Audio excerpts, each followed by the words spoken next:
Hello everyone, welcome you all to physics warrior. आज के lecture में हम देखेंगे image formation by concave mirror and convex mirror.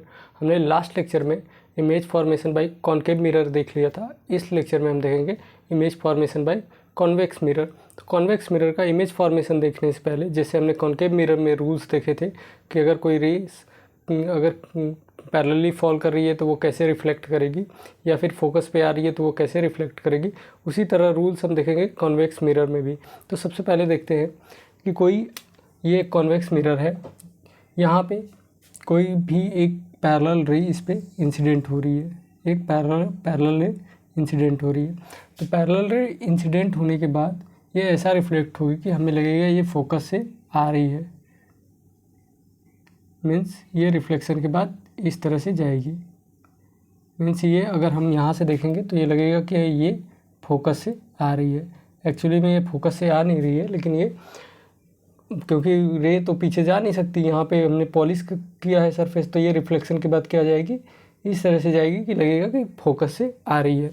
और यहीं पे अगर रे जाती, ऐसा लगे अगर होगा कि जब रे आ रही हो फोकस पे, फोकस की तरफ आ रही हो, सपोज़ करिए इस तरह से रे आ रही है फोकस पे यहाँ पे, लेकिन ये फोकस पे तो जाएगी नहीं, यहाँ पे रिफ्लेक्शन होगा। रिफ्लेक्शन होने के बाद अगर फोकस पे लाइन रे जा रही है तो ये जाएगी रिफ्लेक्शन के बाद ऑप्टिकल एक्सिस या जो एक्सिस है उसके क्या हो जाएगी, पैरेलल हो जाएगी। और उसके बाद यहाँ पे अगर हम देखते हैं सेंटर ऑफ कर्वेचर है, अगर कोई भी रे सेंटर ऑफ कर्वेचर अगर सेंटर ऑफ कर्वेचर पे आ रही है तो वो क्या होगी, वापस इसी पाथ पे रिफ्लेक्ट हो जाएगी। क्योंकि कोई भी लाइन अगर आती है सेंटर ऑफ कर्वेचर से तो वो क्या होती है, नॉर्मल होती है। तो ये नॉर्मल पे ही इंसिडेंट रे आई तो क्या होगा, ये वापस रिफ्लेक्शन इसी पाथ पे हो जाएगा। अगर कोई भी रे थीटा एंगल पे आती है, यहाँ पे लेट से थीटा एंगल बनाती है, तो यहाँ से हमें ये कितने रिफ्लेक्शन होगा, वो भी होगा थीटा एंगल पे, तो यहाँ से रिफ्लेक्शन हो जाएगा। तो ये चार रूल है कि अगर पैरेलल रे आ रही है तो वो फोकस से पास करेगी, और अगर फोकस पे जा रही है तो वो रिफ्लेक्शन के बाद पैरेलल हो जाएगी। अगर वो सेंटर ऑफ कर्वेचर के पास कर्वेचर पे जा रही है तो वो उसी पाथ पे रिफ्लेक्ट हो जाएगी। और अगर किसी एंगल थीटा पे आई तो वो क्या होगा, थीटा एंगल से रिफ्लेक्ट हो जाएगी। तो इतनी रूल को आप नोट डाउन कर लीजिए। फिर देखते हैं कि कॉन्वेक्स मिरर में कितने इमेजेस, जैसे हमने देखा था कॉनकेव मिरर में अलग अलग डिस्टेंस के लिए अलग अलग मिरर इमेज फॉर्म हो रही थी, तो वैसे कॉन्वेक्स मिरर में कितनी इमेजेस फॉर्म हो सकती हैं, मतलब कितनी डिस्टेंस पे हमें इसमें कितने केस पढ़ने हैं।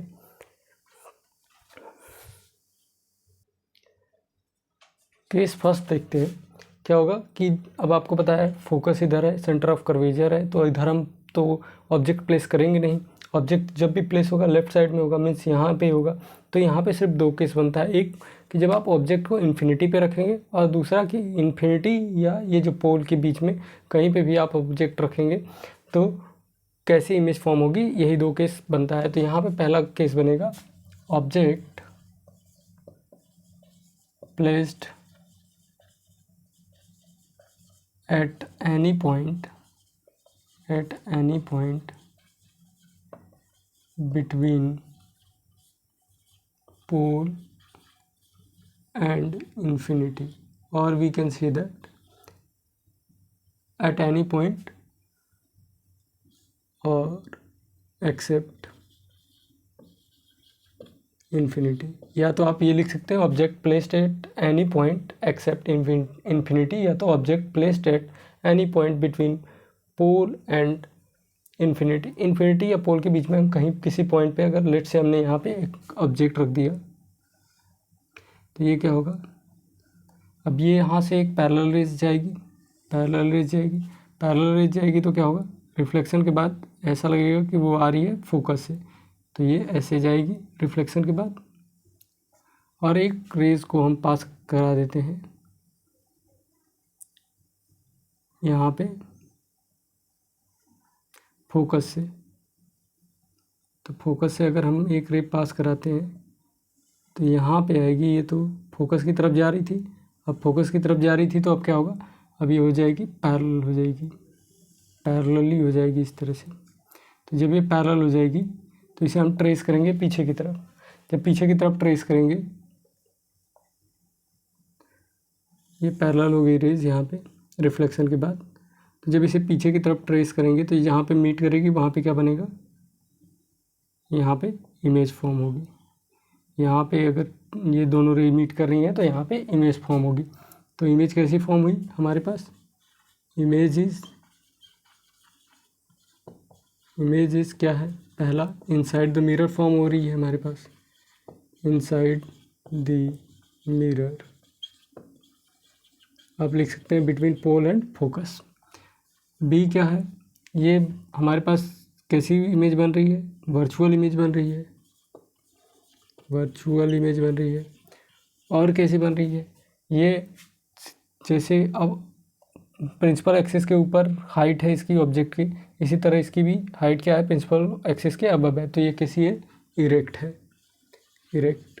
और इसकी साइज कैसी है, साइज जो ऑब्जेक्ट की इतनी बड़ी थी अब ये क्या हो गई, छोटी हो गई। तो ये साइज हो जाएगी इसकी diminished.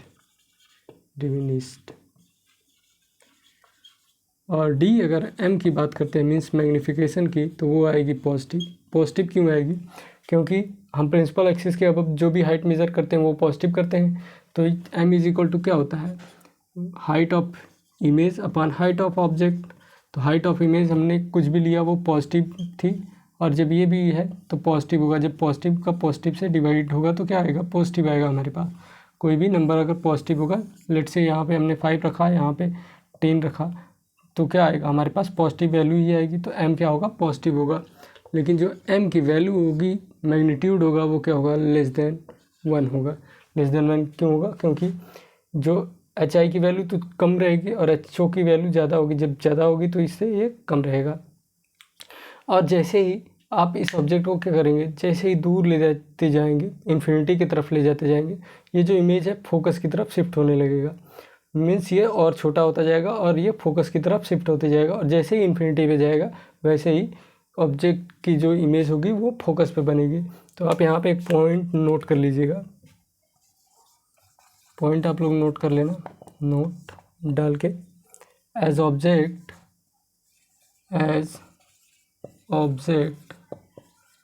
moves far away from the mirror, far away from the mirror, from the convex mirror, from the convex mirror, the image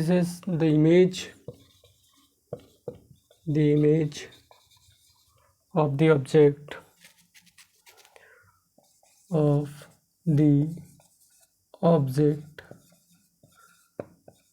moves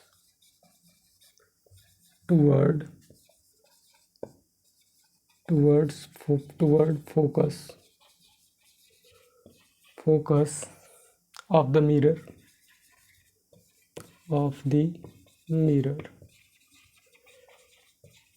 क्या होगा, जब जैसे ही इसको अगर हम और दूर ले जाए तो ये क्या होगा, इसकी जो इमेज बनेगी वो फोकस की तरफ शिफ्ट होती जाएगी। अगर इसको जैसे जैसे पास लाएंगे वो इधर फोकस के अपोजिट डायरेक्शन में इस पोल की तरफ शिफ्ट होने लगेगी। तो जैसे ही हम ऑब्जेक्ट को पीछे की तरफ ले जाएंगे ये क्या होगी, फोकस की तरफ शिफ्ट होने लगेगी इसकी इमेज। लेट से अगर हम यहाँ पे बनाते हैं, इसकी यहाँ पे कुछ करते हैं इस तरह से, आप पहले नोट डाउन कर लीजिए, फिर उसके बाद इसको एक बार एक्सप्लेन करते हैं।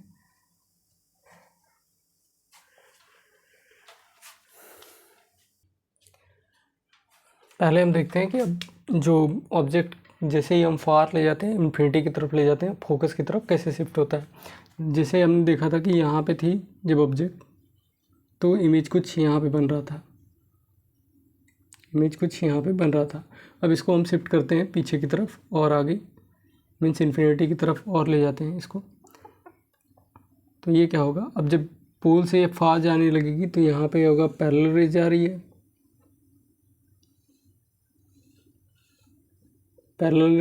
तो ये क्या करेगी, अब इस तरह से ऐसा लगेगा कि फोकस से आ रही है, तो ये रिफ्लेक्शन के बाद इस तरह से जाएगी। अगर यही रेज जाती है फोकस पे, तो ये क्या होगी, इस तरह से पैरेलल हो जाएगी, इसके रिफ्लेक्शन के बाद प्रिंसिपल एक्सिस के पैरेलल हो जाएगी। तो यहाँ पे जब इसको हम पीछे की तरफ ट्रेस करेंगे तो ये क्या होगा, यहाँ पे कुछ इमेज बनेगी। देख रहे हैं, अभी ये इमेज हमारी यहाँ पे बनी थी, अब इमेज यहाँ पे बन रही है। तो इस तरह से जब इसको और आगे ले जाएंगे तो ये और इमेज फोकस की तरफ शिफ्ट होती जाएगी। तो वही पॉइंट में लिखा गया था। अब देखते हैं ऑब्जेक्ट, जब केस नंबर सेकेंड, जब ऑब्जेक्ट को प्लेस करते हैं हम इन्फिनिटी पे, ऑब्जेक्ट प्लेस्ड एट इन्फिनिटी। तो इन्फिनिटी पे जब प्लेस करेंगे, लेट सपोज जब इन्फिनिटी पे ऑब्जेक्ट होगा तो रे कैसी आएंगी, पैरेलल रेज आएंगी, पैरेलल रेज आएंगी। जब पैरेलल रेज आएंगी मीन्स यहाँ पे एक पैरेलल रेज हम बनाते हैं और एक यहाँ पे। अगर पैरेलल रेज आ रही हैं तो रिफ्लेक्शन के बाद कैसा लगेगा, ऐसा लगेगा कि ये फोकस से आ रही हैं। तो रिफ्लेक्शन के बाद ये कुछ इस प्रकार से जाएंगी और ये भी इंसिडेंट हुई तो यहाँ भी ये लगेगा कि ये क्या है, फोकस से आ रही है। तो फोकस से आ रही है, तो जब इसको हमने पीछे ट्रेस बैक किया ये रिफ्लेक्शन वाली रे को, तो क्या होगा, रिफ्लेक्टर ये जाके फोकस पे मीट करेगी। मीन्स यहाँ पे इमेज हमारा बनेगा। जब ऑब्जेक्ट क्या होगा, इन्फिनिटी पे होगा, तो इमेज कैसा बनेगा, इमेज इज कहाँ पे बनेगा, एट फोकस, एट फोकस। कैसा बनेगा, ये क्या है, एक्चुअली में जो रेज है वो मीट नहीं कर रही है, मीन्स क्या बनेगा, वर्चुअल बनेगा और इरेक्ट बनेगा, virtual and erect, virtual and erect. See, अगर हम बात करते हैं इसकी, ये ऑब्जेक्ट के कंपैरिजन में इसकी साइज़ क्या होगी, बहुत छोटी होगी, तो इसे लिखेंगे हाईली डिमिनिश्ड, हाईली डिमिनिश्ड।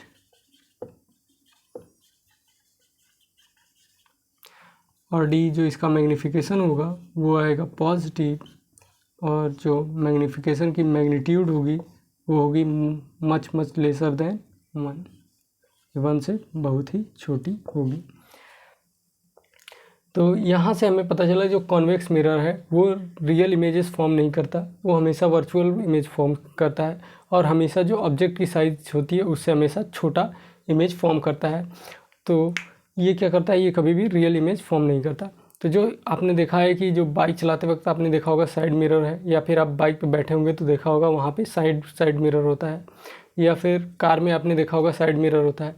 तो वो जो साइड मिरर होता है उसमें अब आप लोगों को कुछ समझ में आ रहा होगा कि उसमें कौन सा मिरर होगा। उसमें मिरर हम यूज़ करते हैं कॉन्वेक्स मिरर। कॉन्वेक्स मिरर इसलिए यूज़ करते हैं क्योंकि आपको पता है ये हमेशा क्या बनाएगा, छोटी इमेज बनाएगा, और जो इमेज होगी इसकी जो इरेक्ट बनाएगा ये कभी भी इन्वर्टेड नहीं बनाएगा। अगर आप कॉनकेव मिरर यूज़ करिए तो आप सपोज़ करिए कि उसमें कैसा बनेगा, कभी जब जो ऑब्जेक्ट बहुत ज़्यादा दूर रहेगी, जैसे कोई पीछे है, कार के पीछे कोई और कार है, तो वो क्या दिखेगी आपको, इन्वर्टेड दिखेगी, मीन्स उल्टी दिखेगी आपको इमेज में। और जैसे ही वो आपके पास आएगी वो क्या दिखेगी, वो इरेक्ट हो जाएगी, बहुत ज़्यादा बड़ी हो जाएगी। तो इसकी वजह से हम क्या करते हैं, कॉन्वेक्स मिरर का यूज़ करते हैं, क्योंकि इसका लार्ज व्यू होता है। ये सब आगे हम देखेंगे जब यूजेज ऑफ मिरर पढ़ेंगे, तो इसका लार्ज व्यू होता है। तो यहाँ से अब हम कंक्लूज़न देखेंगे कि m की वैल्यू जो होती है, जब पॉजिटिव होती है और निगेटिव होती है, तो निगेटिव कॉनकेव मिरर के लिए कब कब होती है और पॉजिटिव कब होती है, तो ये सारी चीज़ें भी हम कंक्लूज़न में देखेंगे। तो अब हम कंक्लूज़न में देखते हैं कि जब कॉनकेव मिरर होगा उसमें अगर इन्वर्टेड और डिमिनिश्ड इमेज बन रही है, इन्वर्टेड एंड डिमिनिश्ड इमेज बन रही है, तो m की वैल्यू क्या होगी, तो m क्या होगा, m होगा, इन्वर्टेड है मीन्स इसके m की वैल्यू क्या होगी, निगेटिव होगी, और डिमिनिश्ड है मीन्स m की जो मैग्नीट्यूड होगा वो लेस देन 1 आएगा, क्योंकि डिमिनिश्ड है तो m की वैल्यू हमेशा छोटी आएगी 1 से। और सेकेंड, अगर हम करते हैं इन्वर्टेड और जो उसकी साइज़ है वो मैग्नीफाइड होगी या इनलार्ज होगी, मैग्नीफाइड, या फिर इसी को हम कह सकते हैं इनलार्ज। जब इनलार्ज हो गई तो यहाँ पे m की वैल्यू क्या होगी, अगर इन्वर्टेड है तो m हमेशा क्या होगा, तब भी निगेटिव होगा, और मैग्नीफाइड होगी मीन्स m का जो मैग्नीट्यूड है वो क्या हो गया, ग्रेटर देन 1 हो गया। ग्रेटर देन 1 कैसे हो गया, जैसे सपोज करिए 1 सेंटीमीटर था उसका और उसकी इमेज बनी -2 सेंटीमीटर, मीन्स वो बिलो द प्रिंसिपल एक्सिस बनी, इसलिए हमने माइनस लिया है। तो मैग्नीफिकेशन का formula height of image upon height of object, तो यहाँ पे आएगा -2। अगर इसका हम मैग्नीट्यूड लेते हैं तो -2 का मैग्नीट्यूड लेंगे, ये आएगा 2 के इक्वल, तो 2 क्या होगा, 1 से बड़ा होगा, इसीलिए इसका जो मैग्नीफिकेशन आएगा वो आएगा बड़ा आएगा, 1 से बड़ा आएगा। अगर यही होता है, इन्वर्टेड होता है और same size as object, same size as object, अगर सेम साइज ऑब्जेक्ट का रहेगा तब क्या होगा, एम की वैल्यू क्या आएगी, निगेटिव आएगी, क्योंकि ये इन्वर्टेड है और निगेटिव आ गई। सेम साइज एज ऑब्जेक्ट कब होगा, जब दोनों की वैल्यू सेम होगी। दोनों की वैल्यू सेम होगी means 1/1 -1/1 is equal to 1, -1/1 is equal to -1, तो ये तो निगेटिव होगी, इसकी वैल्यू आ गई। अगर इसका मैग्नीट्यूड हम ले मीन्स -1 का मैग्नीट्यूड, तो ये आएगा 1 के इक्वल, तो ये आ जाएगा मैग्नीट्यूड m1 के इक्वल। और एक केस बचता है, जब इसमें क्या होता है, इसमें वर्चुअल इमेज भी बनती है, मीन्स जब अपराइट या इरेक्ट, हम उसे कहते हैं इरेक्ट या अपराइट इमेज, अपराइट, तो वो कैसे बनती है, अपराइट वाली हमेशा बनती है इनलार्ज बनती है, या हम कह सकते हैं मैग्नीफाइड बनती है, इनलार्ज बनती है। तो यहाँ पे m की वैल्यू क्या होती है, पॉजिटिव होती है, क्योंकि ये भी जो इमेज भी बनता है प्रिंसिपल एक्सिस के अबव बनती है उसकी। और यहाँ पे जो m की वैल्यू होती है वो ग्रेटर देन 1 होती है, क्योंकि ये इनलार्ज बना तो ये ग्रेटर देन 1 होगा। अब कॉन्वेक्स मिरर का केस देखते हैं।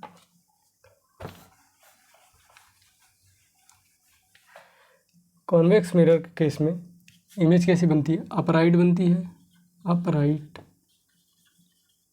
इरेक्ट, या अपराइट या इरेक्ट कहिए या डिमिनिस्ड कहिए। और इसकी इमेज कैसी बनती है, डिमिनिस्ड बनती है, डिमिनिस्ड मीन्स छोटी बनती है। अपराइट बना तो मीन्स यहाँ पे जो m की वैल्यू होगी वो क्या होगी, हमेशा पॉजिटिव होगी। और m की वैल्यू क्या, मैग्नीट्यूड देखेंगे तो ये डिमिनिस्ड है, मीन्स 1 से छोटी होगी। तो